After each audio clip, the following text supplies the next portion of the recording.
बांग्ला पनीर की एक नई शैली की रेसिपी में पनीर को अनोखे मसालों और ताजगी से भरे सब्जियों के साथ पकाया जाता है।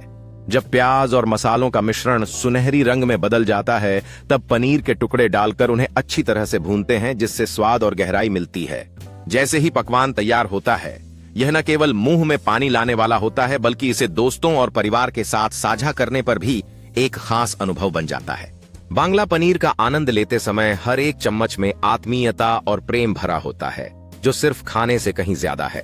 जब आप बांग्ला पनीर का एक कौर नान के साथ उठाते हैं, तो यह एक साधारण भोजन को एक विशेष उत्सव में तब्दील कर देता है।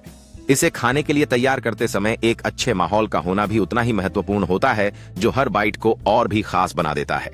जब आप बांग्ला पनीर को प्लेट में सजाते हैं, तब यह न केवल भोजन का आनंद लेने का समय होता है, बल्कि लोगों के साथ जुड़ने का भी एक अद्भुत मौका होता है।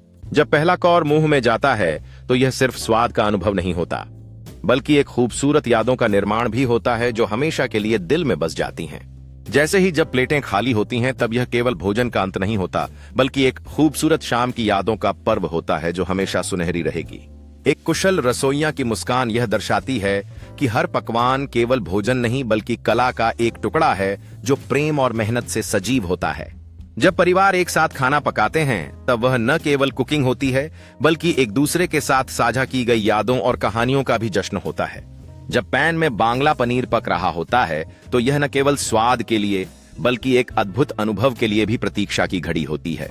जब पनीर को चम्मच से हिलाया जाता है, तब यह छोटे बच्चों के लिए एक जादुई पल बन जाता है, जो उन्हें खाना बनाने की कला में रुचि जगाता है। जब बांग्ला पनीर को भाप उठाते चावल के साथ परोसा जाता है, तो यह सबके लिए एक स्वादिष्ट और आकर्षक अनुभव बन जाता है, जो खुशी से भरे चेहरे लाता है।